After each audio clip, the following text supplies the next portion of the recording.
Hello, fellow pipers. Yanis here, Sylvie here.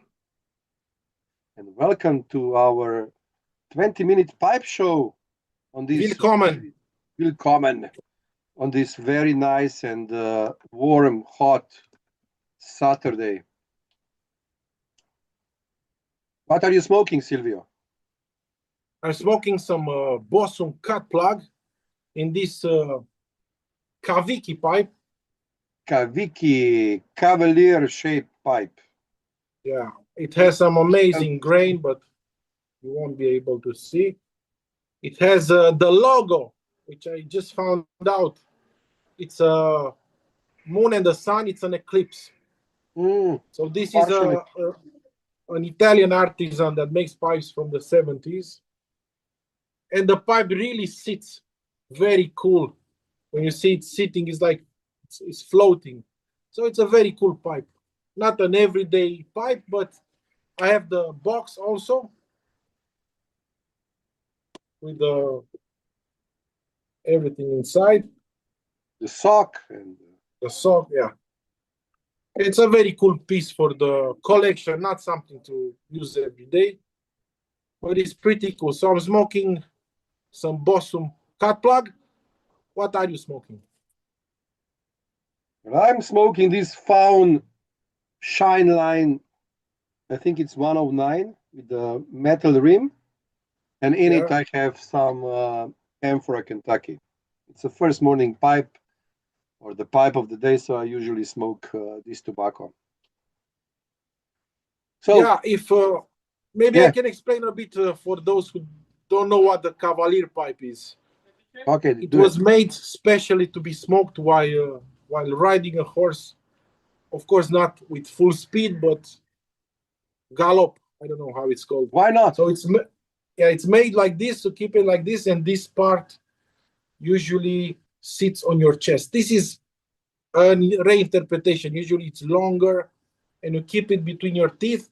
You hold the horse, and this sits on your chest. So it's easy to be smoked while riding.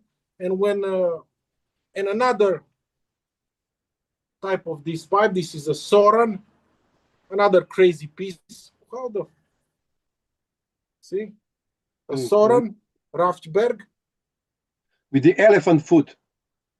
Yeah, so the same kind of idea. This is as you can see, it's how do you call it when it's not straight? It's asymmetrical. Asymmetrical. Really? Yeah. Oh yes. This is a special style in pipe making, asymmetrical pipes, you know. When you do it wrong and then you say this is a special design. Yeah. So this pipe is made in Bologna, Italia. Bologna, Italia. Really? Kaviki. So I saw some photos of some pipes being sold on eBay that have their stem turned around. So you see photos like this. So it's wrong. So some people are selling the pipes, don't know even how to properly turn the stem around.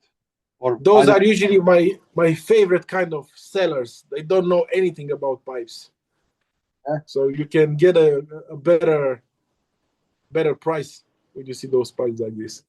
Yeah, because I heard this is like connected to a certain way of smoking the pipes in the rain. Isn't that a thing? Sailors. Yeah. Sailors. You can actually see old paintings with sailors with those clay pipes. Clay? Clay. While working in the rain, they smoked their pipe backwards. Upside down. Yeah, upside down. You can actually smoke it. I tried it a few times. Yeah, if it's packed normally, why not? Yeah. So it won't rain into the bowl. That's the idea. So like this. Yeah.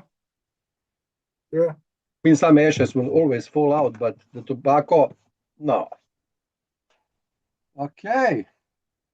Yeah. Now we know something more about smoking in the rain and how to smoke a Cavalier pipe. See? Yeah. So Italian pipe from Bologna, you said.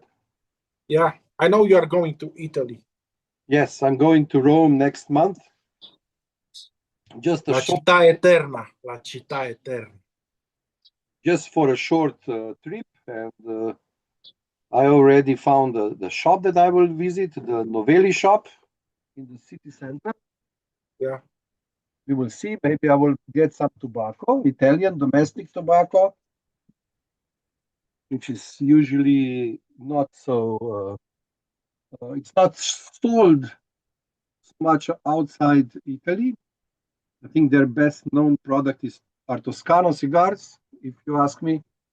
But on their domestic market, they have a lot of very good priced homemade tobacco with usually a lot of Kentucky Actually, Italiano. those will be discontinued. Those Italia, Golf, Allegro, Allegro, Golf, and some other they will blends. be discontinued. So get them quick. Well, I have a blend here to show that I bought in Italy long time ago. Oh, this one is actually from Germany. Sorry. Uh, so Erinmore Balkan mixture. Everybody knows this Erinmore flake in the Yeah. older or newer version, in the flake or mixture form. But there is a Erinmore Balkan mixture. And when I was searching some sites, some shops in UK, they said that this tobacco was made in the intermediate period when the downhill blends were moving to the Orlik company. This is around 2005, let's say. So before the Orlik started to do the early morning pipe again, this was the Yeah. tobacco that was made. And here is the other version. I mean, the same tobacco, just the name is just Balkan. This one was bought in 2018. This one I did buy in Italy. It's a different stamp than German one. The German stamps are great because they also tell you the, Price. the price of the tobacco. Yeah. We used to have those in Romania 15 years ago. I mean, just the Balkan mixture. Yeah. Balkan mixture, yeah. It was a favorite of mine. Yeah, it's more late spring, summer tobacco with more Balkan or Oriental leaf inside. Not so strong on Latakia, due to the fact that when it's warm, you usually don't prefer very strong, very pungent tobaccos due to the heat, the humidity, and so on. So people like to smoke a little bit lighter body and taste tobacco. Yeah, I see that this thing has moved to the extremes. When I started smoking a pipe decades ago, everything was about mellow. Yeah. You know, mellow tobaccos. Everybody was working towards making the most mellow tobacco as possible. Now I see everybody's trying to. So they had a little bit of Perique, a bit of this, not too much Latakia, blah blah blah. Now it moved to either a lot of Latakia, a ton of Perique, stronger, a lot of Kentucky. This was not existing when I started. Yeah, but usually Almost these 30 were like years ago. new blends. Yeah. They were putting out new blends with Yeah. more, let's say, either Kentucky or Latakia or Perique and so on, meaning that even more blends are available, more new blends were available. Yeah. Cavendish was king when I started. Yeah. And another thing was how to combine more. Today it's how to make a blend with less type of leaves. I remember the companies were again crazy about adding and put it on the label 27 different leaf types to make a mellow blend, you know. Now it's if you can make a great one with less types of tobaccos. So it has changed a lot in 30 years. Well, if you have a aromatic blend, and I think McBaron did some that had 20 plus different tobaccos inside. When you put it's like taking different tobaccos that you have there, not in a big enough quantity, and just mixing them together and putting over an aroma, and you cover all these differences a little bit. And you just say, okay, I put in like 24 tobaccos. I don't know if the mixture Scottish blend is like that. I would have to look where they use a lot of tobaccos. But yes, if you can find a high quality leaf with a lot of good taste, and you can make blend with less tobaccos, like only one Virginia and one Oriental, let's say one and Latakia, Cyprian Latakia, or you do it just like Virginia, Kentucky, Virginia, Latakia, and so on. Why not? It's similar to the food world, where decades ago everything was like using as many components as possible, like curries and stuff like that. Look, I'm using 20 types of spices, all kind. Now it moved more to the Italian style, like cucina povera, meaning you use 4 ingredients and you make something great. You are a great chef if you can use only 4 great ingredients or 3 and make something great, not using 25 spices, 40 vegetables. And so everything moved to simpler and tastier or stronger taste with less. Yeah. I watched some videos, people making food and let's say preparing steaks. Usually either they mature them or not. It doesn't matter if they marinate them or not before that and so on. But usually what they do, it's like pure steak, salt, pepper, with some even olive oil at the end, a little bit on top or something like that. And that's it. So making better taste out of less spices and add-ons, let's say. But this also demands high quality products with the really good taste. So not just like, oh, this is a tomato. No, it has to be really good tomato with a lot of taste of tomato, not just like you see the tomato and then it's still a tomato, but when you smell it, I mean, the even vegetables should have smell when you smell them. Absolutely. A really typical smell, which they usually get if they are properly grown in the sun and stuff like that. Not like somewhere under the lights, artificial lighting and hydroponics and I don't know what else. But you really need to have light, sunlight to get that real taste. And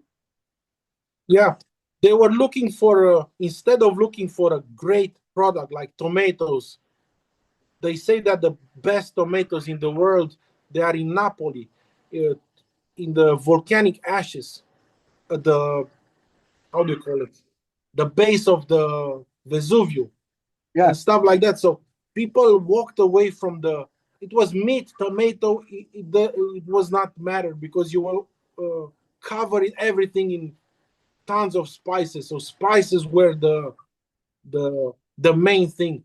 While now they're searching for a great product and not to hide it behind all kinds of spices and stuff like that.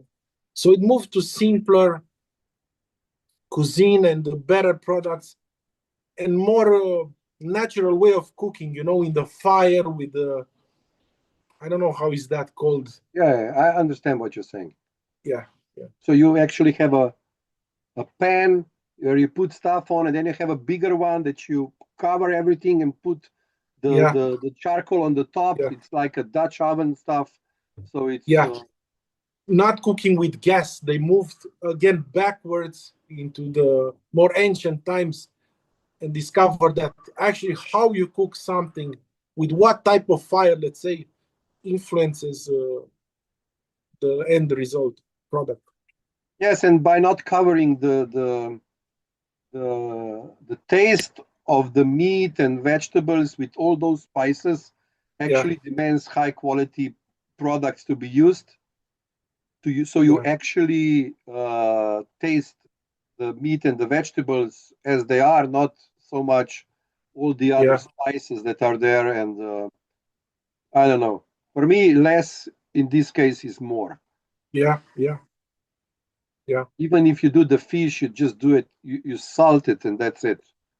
The meat of the fish will take as much as it wants, not more. You cannot oversalt the fish, let's say. Absolutely. And then at the end, you put on some additional olive oil or maybe some garlic if you like that. And so less is more when it comes to grilling and cooking in general. Yeah.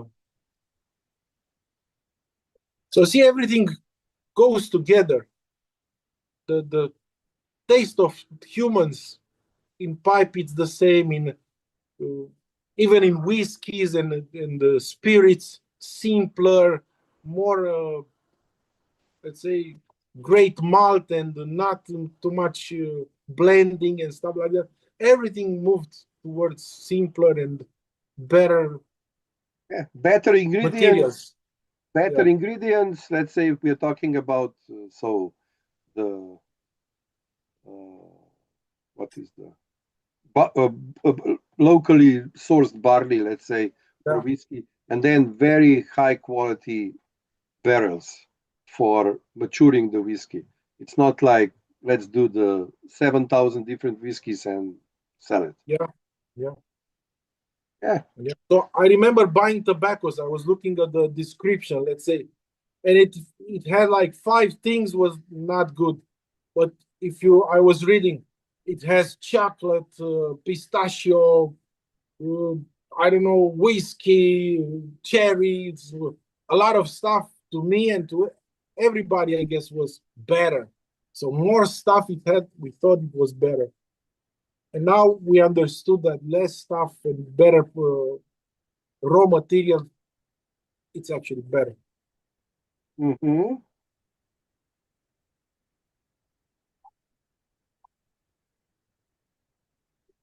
Even if we talk about just one leaf or just one crop from one field from one season, like Christmas cheer or red ribbon or McCraney's red ribbon, you can see that you can get high quality leaf. Yes, laser. I mean, what I'm saying is that you can even get high quality leaf from, let's say, Virginia leaf from one field, and you can smoke only that, and you get a good taste. Or if let's say for Gavit Hogarth, you have pure Kentucky, and you smoke it, and it has a really good and nice taste. So yeah, or Vincent Manil, one type of barley. Pure barley. It. Yeah. So the world moves constantly; it's changing. Mm-hmm.